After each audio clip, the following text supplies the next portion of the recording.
شوکت bag کی کافی مشکل حل کر دی تھی، ورنہ پولیس اس کے بیان پر کہاں یقین کرتی۔ وہ اسی خیال کے تحت پولیس کے سامنے پہنچا تھا۔ بڑے بڑے افسران اس کا بیان لینے کے لیے موجود تھے۔ تمہارا نام شوکت بیگ ولد رفاقت بیگ ہے؟ جی سرکار۔ گنپت راؤ کے ہاں ڈکیتی میں تم شریک تھے؟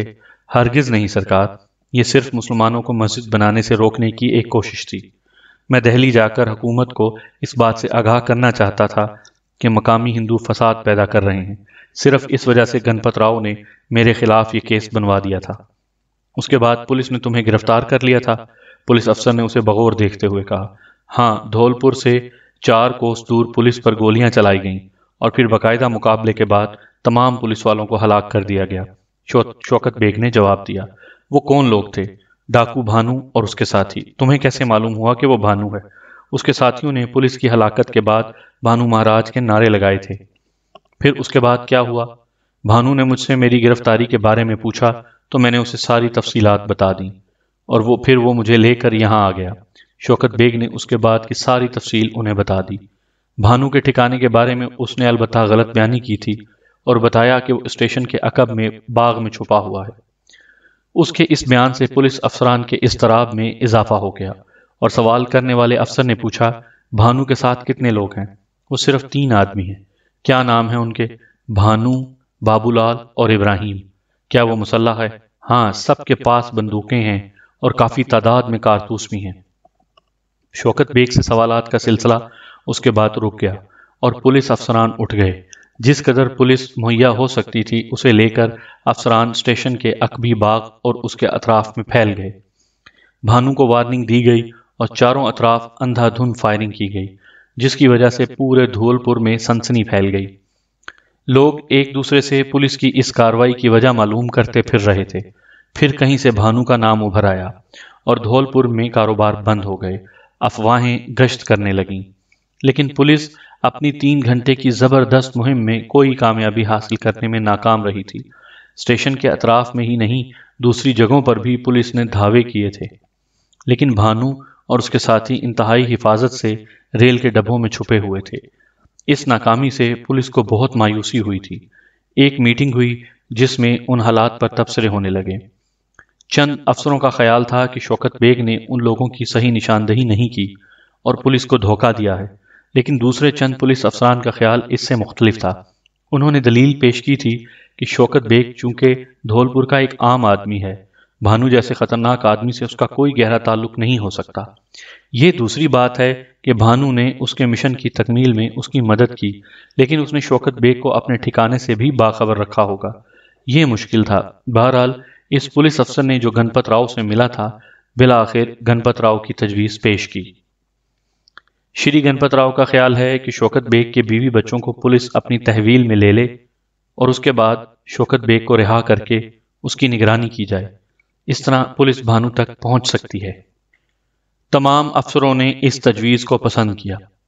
یہ عمدہ بات ہے۔ اس طرح اس بات کی تصدیق ہو جائے گی کہ شوکت بیگ کا تعلق بھانو سے ہے یا نہیں، اور اس پر مکمل اتفاق ہو گیا، اور پولیس کے چند افراد رات کی تاریکی میں شوکت بیگ کی سسرال پہنچ گئے۔ وہاں سے انہوں نے شوکت بیگ کے بیوی بچوں کو اٹھا لیا اور کسی احتجاج کو قبول نہ کیا۔ اس سلسلے میں بنواری لال کے مکان کے ایک حصے کو پولیس نے حاصل کر لیا تھا، جہاں ان لوگوں کو قید کر دیا گیا۔ بنواری لال کو یہ ہدایت گنپت راؤ نے دی تھی۔ آدھی رات کے قریب جبکہ شوکت بیگ تھانے میں ایک بینچ پر سو رہا تھا، اسے جگایا گیا اور کہا کہ پولیس کو اس بات کا ثبوت مل گیا ہے کہ ڈکیتی کا الزام جھوٹا ہے اور پولیس والے تمہاری گولیوں سے نہیں ہلاک ہوئے، اس لیے اب ہمیں تمہاری ضرورت نہیں ہے۔ شوکت بیگ بہت خوش ہو گیا تھا۔ آدھی رات کو وہ اپنے گھر پہنچا اور وہاں سے لباس وغیرہ تبدیل کرنے کے بعد اپنی سسرال پہنچا تاکہ بیوی بچوں کو یہ خوشخبری سنا دے۔ لیکن یہاں ایک بھیانک خبر موجود تھی جس نے اسے لرزا کر رکھ دیا تھا۔ نہیں نہیں، یہ کیسے ممکن ہے؟ یہ کسی اور کی شرارت ہو سکتی ہے، اس نے ہیجانی انداز میں کہا۔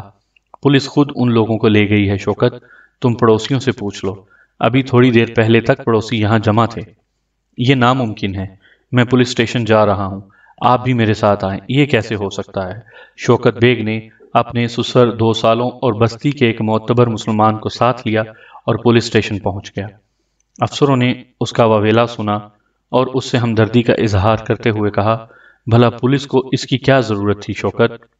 شوکت بیگ، جو کچھ پوچھنا تھا تم سے پوچھ لیا گیا، تمہارے بیوی بچوں سے پولیس کو کوئی واسطہ نہیں، پھر وہ کہاں گئے؟ تم کافی احمق معلوم ہوتے ہو، ڈاکو کی دوستی بھی کبھی قابل اعتماد ہوتی ہے۔ ممکن ہے بھانو نے تمہاری بیوی کو دیکھ لیا ہو، شاید وہ اسے پسند آ گئی ہو۔ یہ بات تو تم کسی سے معلوم کر سکتے ہو کہ بھانو اکثر پولیس کے بھیس میں رہتا ہے۔ شوکت بیگ کے پورے وجود میں آگ لگ گئی تھی۔ بھانو سے اس کی دوستی زیادہ پرانی نہیں تھی، لیکن اس مختصر وقت میں ہی اسے معلوم ہو گیا تھا کہ آن پر مر مٹنے والے کبھی اعتماد کے قاتل نہیں ہوتے۔ یہ پولیس ہی کی چال معلوم ہوتی ہے۔ تھانے میں چند پولیس والے موجود تھے، ان کی شناخت کرا دی گئی۔ شوکت بیگ کے بیوی بچوں کو لانے والے ان میں نہ تھے۔ ان لوگوں کو تو بنواری لال کے مکان پر ہی رکھا گیا تھا، اس لیے وہ کہاں سے ملتے؟ شوکت بیگ دل میں طوفان چھپائے تھانے سے لوٹ آیا، لیکن اسے سکون کہاں تھا؟ اس کے ذہن میں آندھیاں چل رہی تھیں۔ اس کا دوسرا خیال گنپت راؤ کی طرف گیا۔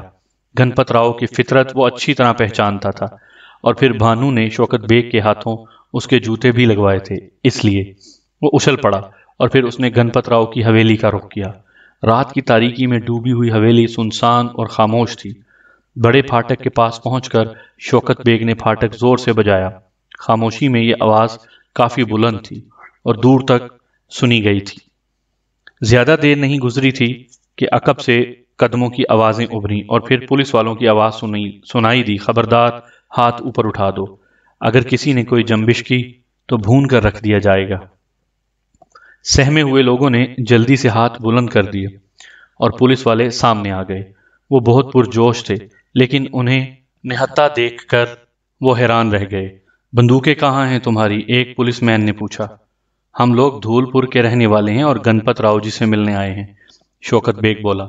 بیوقوف بنا رہے ہو، بولو تم میں سے بھانو کون ہے؟ پولیس والوں نے اپنی دانست میں مار کا سر کر لیا تھا۔ یہ وہ لوگ تھے جنہیں گنپت راؤ کی حفاظت کے لیے یہاں چھپایا گیا تھا۔ بہرحال انہوں نے شوکت بیگ اور اس کے سسر اور سالوں کو رسیوں سے کس لیا اور پولیس اسٹیشن لے گئے۔ وہ نعرے لگاتے آئے تھے کہ بھانو کو گرفتار کر لائے ہیں۔ پورے پولیس اسٹیشن میں کھلبلی مچ گئی، اور جب سوتے ہوئے افسران یہاں پہنچے تو ڈھاکو بھانو اور اس کے ساتھیوں کو دیکھ کر حیران رہ گئے۔ سوتے سے جاگے تھے اور پھر اس خبر سے بہت جذباتی ہو گئے تھے۔ اس پر ان کا پارا چڑھ گیا۔ یہ بھانو اور اس کے ساتھی ہیں؟ ایک افسر نے گرج کر پوچھا۔ جی سرکار، ضرور انہوں نے اپنی بندوقیں کہیں چھپا دی ہیں، ان پولیس مینوں کے انچارج نے کہا۔ تم نے ان سے ان کے بارے میں پوچھا تھا؟ جی سرکار، مگر یہ ہمیں بیوقوف بنا رہے تھے، کہنے لگے ہم مقامی لوگ ہیں اور گنپت راؤ سے ملنے آئے ہیں۔ گدے کے بچوں، یہ لوگ ٹھیک کہہ رہے تھے، جاؤ اپنی ڈیوٹی پر جاؤ، اگر گنپت راؤ کو کوئی نقصان پہنچا تو تمہیں پھانسی لگوا دی جائے گی، افسر نے چیخ کر کہا، اور انچارج صاحب کے مزاج ٹھکانے آ گئے۔ وہ سب کے سب کھسک گئے تھے۔ اور تم شوکت بیگ، تم کیا کرتے پھر رہے ہو؟ کیوں گئے تھے گنپت راؤ کے ہاں اس وقت؟ اپنے بیوی بچوں کی تلاش میں۔ سن لیں افسر صاحب، اگر میرے بیوی بچے نہ ملے تو شوکت بیگ نے نہایت جذبات سے خاموش ہو گیا۔ اس کی آنکھیں خون کی طرح سرخ ہو گئی تھیں۔ ہمیں تم سے ہمدردی ہے، پولیس خود بھی انہیں تلاش کرنے میں تمہاری مدد کرے گی، لیکن اپنی یہ کارروائی صبح تک کے لیے ملتوی کر دو۔ پولیس بھانو کی تلاش میں ہے، اس کے کام میں رکاوٹ ہوگی، افسر نے مکاری سے کہا، اور شوکت بیگ اپنے ساتھیوں کے ساتھ وہاں سے چل پڑا۔ بے بسی سے اس کی آنکھوں میں آنسو آ گئے تھے۔ سسرال والوں کے ساتھ وہ گھر آ گیا۔ یہاں صف ماتم بچھی ہوئی تھی۔ اسی دوران شوکت بیگ کو بھانو کا خیال آیا اور وہ برداشت نہ کر سکا۔ اس وقت بھانو ہی اس کی مدد کر سکتا ہے، اس نے سوچا، اور گھر والوں سے اجازت لے کر ایک بار پھر وہ چل پڑا۔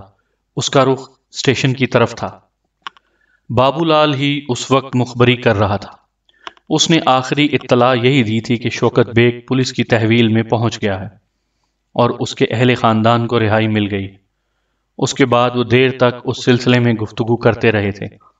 بھانو نے فیصلہ کیا تھا کہ کچھ وقت پولیس کی کارروائی کا جائزہ لیا جائے، اس کے بعد شوکت بیگ کے لیے کوئی دوسری بات سوچی جائے گی۔ پھر انہوں نے ریلوے اسٹیشن اور اس کے اطراف میں پولیس کے ہنگاموں کی آوازیں سنی اور محتاط ہو گئے۔ یہ تو وہ سوچ بھی نہیں سکتے تھے کہ شوکت بیگ نے مخبری کر دی ہو۔ بھانو کو اس پر بے حد اعتماد تھا، اور جب پولیس یہاں اپنی کارروائی کر کے واپس چلی گئی تو یہ اعتماد اور پختہ ہو گیا کہ کوئی اس طرف متوجہ نہیں ہوا تھا۔ یہ سب کچھ کیا تھا؟ بظاہر یہ ایک محفوظ پناہ گاہ تھی، لیکن اس امکان کو نظر انداز نہیں کیا جا سکتا تھا کہ ممکن ہے پولیس اس طرف متوجہ ہو ہی جائے۔ اس لیے کوئی ایسی بات ضروری تھی کہ اگر پولیس یہاں پہنچ جائے تو فرار ہونے میں کوئی وقت نہ ہو۔ ایسی باتوں میں ابراہیم کا ذہن خوب کام کرتا تھا، چنانچہ اس نے ٹرین کی زنگ آلود بوگی کے پیندے میں بڑا سوراخ کر لیا۔ اس سوراخ سے وہ نیچے پہنچ کر فرار کی کوشش کر سکتے تھے، اور اگر وہ ان جھاڑیوں تک پہنچ جاتے تو پھر فرار میں اس قدر مشکلات پیش نہیں آتی۔ بس اس قدر انتظام کیا تھا انہوں نے، اور اس کے بعد کسی قدر مطمئن ہو گئے تھے۔ رات کا دوسرا پہر تھا جب ریل کی بوگی کے دروازے پر کوئی آہٹ محسوس ہوئی اور تینوں جاگ گئے۔ انہوں نے سانسیں روک لیں اور بندوقیں ہاتھ میں لے لیں۔ کوئی بوگی کے بند دروازے کو کھولنے کی کوشش کر رہا تھا۔ ابراہیم نے غیر محسوس انداز میں بوگی کے دروازے کا بولٹ بندوق کی نال سے گرا دیا، اور دروازہ کھولنے والا اپنی کوشش میں کامیاب ہو گیا۔ بھانو مہاراج، ابراہیم بھائی، بابو لال، کیا تم شوکت بیگ کی کانپتی ہوئی آواز سنائی دی، اور انہوں نے گہری گہری سانسیں لیں، پھر اپنی جگہ سے ہٹ گئے۔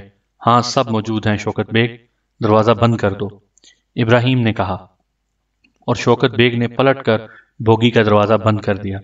رات کی تاریکی میں وہ اس کا چہرہ تو نہیں دیکھ سکتے تھے، لیکن اس کی کانپتی ہوئی آواز سے انہوں نے محسوس کر لیا تھا کہ کوئی خاص بات ہے۔ کیا تم تھانے سے فرار ہوئے تھے شوکت بیگ؟ بھانو نے پوچھا۔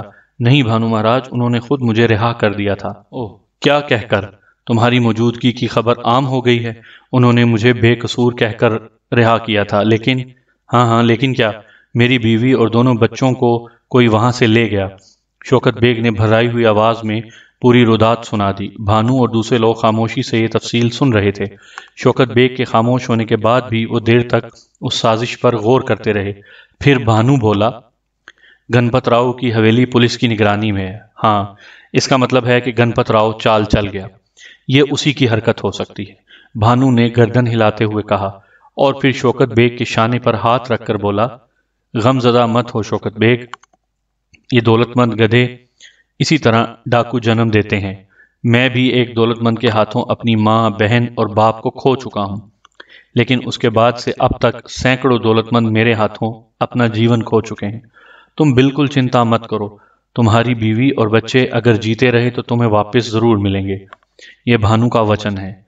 اگر گنپت راؤ نے تمہارے خلاف یہ سازش کی ہے تو اس کے خاندان میں کسی کو بھی جیتا نہ چھوڑوں گا۔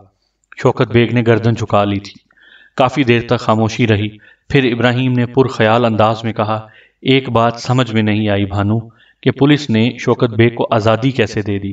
اس کا کیا مقصد ہے؟ ڈکیتی کا کیس، اور پھر ان پولیس والوں کا قتل، اور پولیس گنپت راؤ سے ضرور ملی ہوگی۔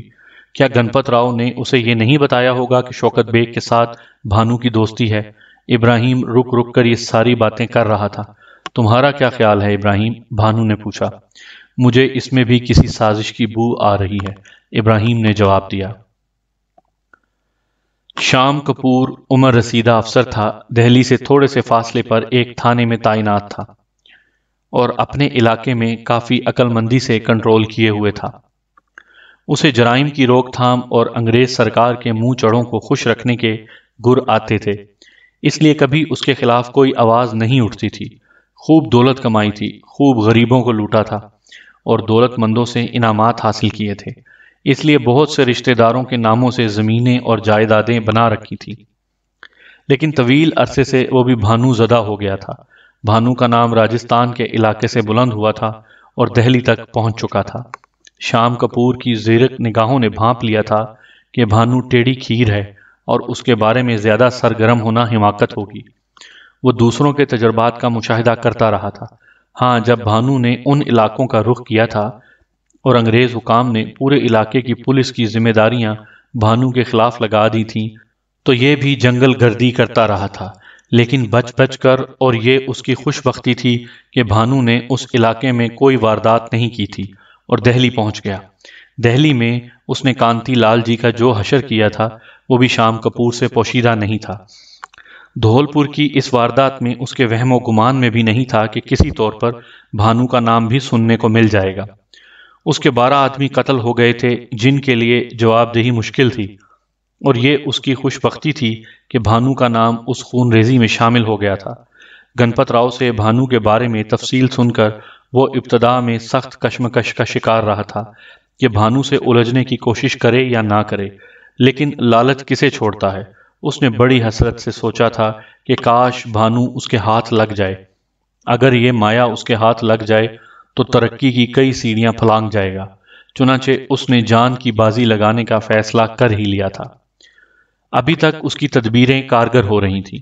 شوکت بیگ کے ذریعے اور گنپت راؤ کی مدد سے اس نے جو جال پھیلایا تھا، ابھی تک اس کے پھندے بھانو کے گرد کس رہے تھے اور وہ جال کی ڈوری ہلنے کا منتظر تھا۔ پولیس اسٹیشن میں بظاہر ایسی خاموشی چھائی ہوئی تھی جیسے سب سو رہے ہوں، لیکن حقیقت یہ تھی کہ شام کپور کے ساتھ آئے ہوئے سارے کانسٹیبل وردیاں پہنے بستروں پر لیٹے ہوئے تھے اور ان کی بندوقیں ان کے پاس رکھی ہوئی تھیں۔ انہیں جوتے اتارنے کی اجازت بھی نہیں دی گئی تھی تاکہ کسی اطلاع پر چل پڑنے میں دیر نہ لگے۔ خود شام کپور بھی اسی طرح تیار تھا۔ یہ رات جاگنے کی رات تھی کیونکہ اس کے کئی مخبر شوکت بیگ کے پیچھے لگے ہوئے تھے اور اس کی ایک ایک جنبش کی نگرانی کر رہے تھے۔ اس وقت رات کا تیسرا پہر ختم ہونے کو تھا جب ایک مخبر آندھی اور طوفان کی طرح اس کے کمرے میں گھس آیا۔ وہ بری طرح ہانپ رہا تھا اور اس کی سانس سینے میں نہیں سما رہی تھی۔ شام کپور اچھل کر بیٹھ گیا۔ ہاں کہو، جلدی کہو۔ وہ شوکت بیگ سرکار۔ ہاں آگے کہو، حواس قائم رکھو، شام کپور نے اسے تسلی دی۔ اسٹیشن، ریلوے اسٹیشن، باغ میں، شام کپور بولا۔ یہاں ڈبوں میں سرکار، مال گاڑی کے ناکارہ ڈبوں میں جو اسٹیشن سے بہت دور بیکار کھڑے تھے۔ اوہ ٹھیک ہے، کیا یہاں تم نے بھانو کو بھی دیکھا ہے؟ نہیں سرکار، مگر وہ ڈبے کو بجا رہا تھا۔ اندر ضرور کوئی تھا کیونکہ ڈبے کا دروازہ کھل گیا تھا اور پھر وہ اندر چلا گیا تھا۔ ریل کے ناکارہ ڈبے؟ شام کپور نے پرخیال انداز میں گردن ہلا دی اور پھر چونک کر بولا، وہاں کسی کو چھوڑا ہے یا سب دوڑے آ گئے ہو؟ نہیں سرکار، صرف میں آیا ہوں، باسدیو اور شنکر وہیں موجود ہیں، مخبر نے جواب دیا، اور شام کپور برق رفتاری سے تیار ہو کر باہر نکل آیا۔ سوتے جاگتے پولیس والوں کو بھی 10 منٹ کے اندر تیار ہونے کا حکم دے دیا اور پھر انتہائی عجلت میں تیار ہو کر اسٹیشن کی طرف روانہ ہو گئے۔ اسٹیشن ماسٹر کو اس کے گھر سے جگا کر لانا پڑا تھا۔ پولیس کو دیکھ کر اس کی گھگی بن گئی تھی۔ یہ ریل کے خالی ڈبے کیسے ہیں؟ شام کپور نے خالی ڈبوں کی طرف اشارہ کرتے ہوئے کہا۔ کچھ میں مال بھرا ہوا ہے سرکار، اور کچھ بوگیاں ایسی ہیں جو یہاں سے لگتی ہیں۔ ٹھیک ہے، میں تھوڑی دیر کے لیے ان بوگیوں کو استعمال کرنا چاہتا ہوں۔ ضرور سرکار۔ اسٹیشن ماسٹر کی ٹانگیں اب بھی لرز رہی تھیں۔ کوئی فالتو انجن موجود ہے انہیں یہاں سے ہٹانے کے لیے؟ جی سرکار، موجود ہے۔ تیار کرواؤ اسے جلدی، میں تمہیں سچویشن سمجھائے دیتا ہوں، شام کپور نے کہا، اور اسٹیشن ماسٹر تیار ہو گیا۔ تھوڑی دیر کے بعد انجن ایک بوگی لے کر اس طرف چل پڑا جہاں وہ ناکارہ ڈبے کھڑے ہوئے تھے۔ اس بوگی میں 16 پولیس والے موجود تھے۔ بوگی کو ریلوے لائن پر ناکارہ ڈبوں کے مقابل کھڑا کر دیا گیا، پھر انجن اسے چھوڑ کر واپس چلا گیا۔ اس کے بعد اس نے ایک دوسری بوگی جس میں 10 پولیس والے موجود تھے ڈبوں کے دوسری طرف لا کھڑی کی، اور ایک سمت کملا شنکر نے اور دوسری سمت شام کپور نے پوزیشن سنبھال لی۔ اب انجن کو آخری کام انجام دینا تھا اور وہ اس کی تیاری کرنے لگا۔ مال گاڑی کے ایک خالی ڈبے کو اس لائن پر لایا گیا جس پر 2 ناکارہ ڈبے کھڑے ہوئے تھے، اور پھر انجن اس خالی ڈبے کو لے کر کافی دور چلا گیا۔ دونوں طرف سرخ سگنل دیے گئے تھے تاکہ ادھر ادھر سے آنے والی گاڑیاں رک جائیں اور کارروائیوں کو پورا ہونے دیں۔ انجن اس خالی ڈبے کو لے کر برق رفتاری سے دور جا رہا تھا اور پھر وہ رک گیا۔ اس کے بعد وہ ریورس میں چل پڑا اور اس کی رفتار تیز سے تیز ہونے لگی۔ واپس چلنے سے قبل اس کی درمیانی کنڈی ہٹا دی گئی تھی اور بوگی فری ہو گئی تھی۔ کافی رفتار سے چلتے ہوئے بالآخر وہ ناکارہ ڈبوں سے تھوڑے فاصلے پر آ گیا اور پھر اس نے خوفناک دھکا مارا اور رک گیا۔ خالی بوگی لائن پر ان ناکارہ ڈبوں کی طرف لپکنے لگی اور وہ دونوں سمت کی بوگیوں میں چھپے ہوئے پولیس والے تیار ہو گئے۔ بابو لال نے تجویز پیش کی تھی کہ یہاں سے نکل چلا جائے اور کوئی دوسری پناہ گاہ تلاش کی جائے، لیکن کوئی اور دوسری پناہ گاہ ان کے علم میں نہیں تھی۔ پولیس جس طرح ان کی تلاش میں دندناتی پھر رہی تھی، اس کے تحت اس وقت یہ جگہ محفوظ نہ تھی۔ کہیں بھی وہ پولیس کی نگاہ میں آ سکتے تھے، اس لیے یہ طے پایا کہ یہ رات یہاں گزار دی جائے اور دن کی روشنی میں جنگلوں میں نکل جایا جائے۔ دیر تک وہ بیٹھے سوچتے رہے، پھر بھانو اور بابو لال سو گئے۔ شوکت بیگ سے آرام کرنے کے لیے کہا گیا، لیکن اس کے دل کو لگی ہوئی تھی، وہ نہ سویا اور ایک جگہ ٹیک لگا کر بیٹھ گیا۔ دوسرا آدمی ابراہیم تھا، جسے نیند نہیں آئی تھی۔ اس کی چھٹی حس بتا رہی تھی کہ کچھ ضرور ہوگا۔ شوکت بیگ کو بلا وجہ رہا نہیں کیا گیا ہے۔ صبح ہونے میں اب زیادہ وقت نہیں رہ گیا تھا۔ بھانو اور بابو لال مست نیند سو رہے تھے کہ اچانک قیامت پھٹ پڑی۔ سامعین کرام، آپ سن رہے تھے ناول جلاد کی قسط نمبر 16۔ قسط نمبر 17 سننے کے لیے اگلی ویڈیو کا انتظار کیجیے۔